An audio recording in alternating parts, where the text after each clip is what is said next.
Shalom, damai sejahtera bagi kita sekalian. Hari ini kita akan merenungkan sebuah firman Tuhan yang diambil dari 1 Tesalonika 5 ayat 18. Begini firman Tuhan berkata, "Mengucap syukurlah dalam segala hal, sebab itulah yang dikehendaki Allah di dalam Kristus Yesus bagi kamu."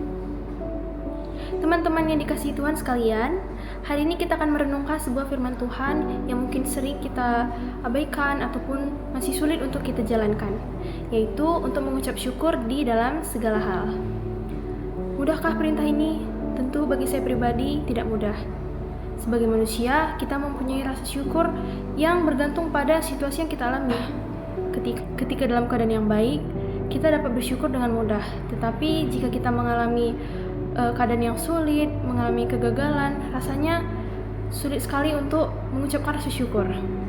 Namun di dalam 1 Tesalonika 5 ayat 18, Rasul Paulus mengajarkan kita bahwa mengucap syukur itu merupakan perintah dari Tuhan, bukanlah sebuah pilihan. Kita diperintahkan untuk dapat bersyukur dalam segala hal, baik suka maupun duka, baik mengalami keberhasilan ataupun kegagalan. Pertanyaannya, mengapakah bersyukur ini penting? Dan gimana sih cara kita bersyukur dalam segala hal yang kita alami? Surat Tesalonika ini ditulis oleh Rasul Paulus kepada jemaat Tesalonika yang berada di daerah Makedonia.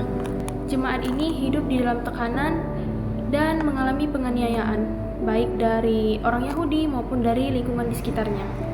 Dalam kondisi yang seperti ini, jemaat Tesalonika memiliki banyak pertanyaan mengenai keselamatan.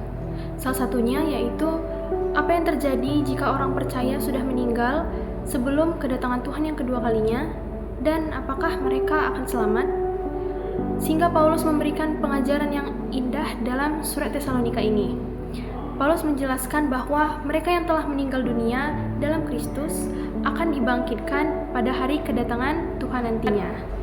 Paulus juga mengingatkan jemaat tentang bagaimana hidup menantikan hari Tuhan. Di tengah penantian itu, ia memberikan 3 respon iman yang harus dilakukan bagi kita orang percaya. Yang pertama yaitu bersukacita selalu. Yang kedua, berdoa tanpa henti. Dan yang ketiga, mengucap syukur di dalam segala hal. Ataupun bisa kita singkat dengan BBM. Bersukacita, berdoa, dan mengucap syukur. Teman-teman sekalian, mari kita fokus pada poin yang ketiga, mengucap syukur dalam segala hal. Apakah maksud dari perintah Tuhan ini? Paulus tidak mengatakan bahwa kita harus bersyukur karena kita mengalami situasi yang buruk, tetapi kita diperintahkan untuk tetap bersyukur meski kita mengalami ataupun meski kita berada di tengah situasi yang buruk sekalipun. Mari kita perhatikan kata-kata dalam segala hal. Kata ini mencakup seluruh aspek kehidupan kita. Ketika kita sehat maupun ketika sakit, ketika kita berhasil maupun ketika kita gagal, ketika kita sedang bersukacita maupun saat kita sedang berdukacita. Sehingga dengan kata lain, bahwa kita harus mengucap syukur dalam segala hal, yang berarti bersyukur itu terlepas dari situasi yang kita hadapi. Teman-teman sekalian, kenapa sih kita harus bersyukur dalam segala hal?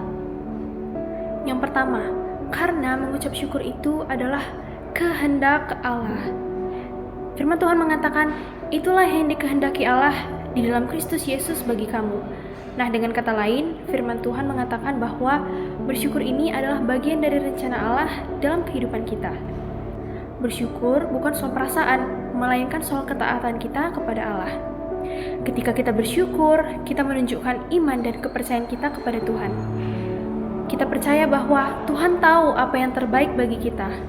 Sehingga dalam situasi yang sulit sekalipun, kita percaya Tuhan punya maksud dan tujuan yang terbaik untuk kita. Yang kedua, yaitu karena rasa syukur membawa sukacita yang sejati. Dengan rasa syukur, kita mengubah perspektif kita dalam menghadapi situasi yang sulit. Bersyukur ini membantu kita melihat bahwa Tuhan tetap bekerja, bahkan di tengah kesulitan yang kita hadapi sekalipun. Ketika kita bersyukur, hati kita dipenuhi damai dan sukacita yang datangnya daripada Tuhan. Bagaimana sih cara kita bersyukur dalam situasi yang sulit?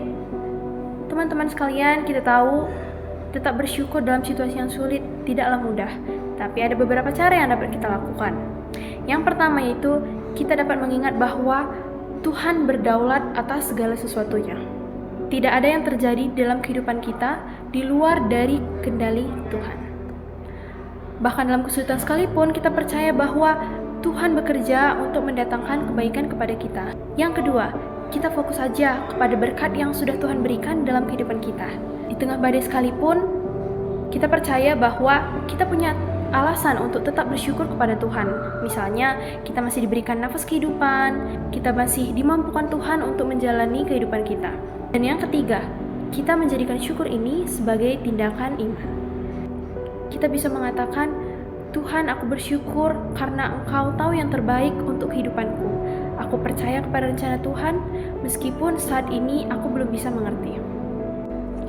Nah, sebagai refleksi kita pada hari ini, teman-teman yang dikasihi Tuhan, mengucap syukur itu bukan soal keadaan, bukan soal rasa nyaman, bukan soal perasaan yang kita alami. Sehingga mengucap syukur itu adalah bentuk ketaatan kita kepada Tuhan Allah. Saat kita bersyukur, walaupun dalam keadaan yang sulit, kita menyenangkan hati Allah. Dan bukankah kita mengalami sukacita saat kita tahu bahwa Allah tersenyum melihat kita taat kepadanya? Hari ini saya mengajak teman-teman sekalian untuk dapat mempraktikkan firman Tuhan ini. Apapun situasi hidup kita saat ini, senang maupun susah, berhasil ataupun gagal, meskipun dalam keterpurukan sekalipun, kita ingatlah bahwa bersyukur itu adalah kehendak Allah. Jangan biarkan situasi kita menentukan rasa syukur kita kepada Tuhan. Jadikan rasa syukur sebagai bentuk iman dan penghormatan kita kepada Allah. Mari kita terus belajar untuk bersyukur, karena ketika kita taat, Tuhan mendatangkan kekuatan dan memberikan damai sejahtera bagi kita semua. Amin. Tuhan Yesus memberkati.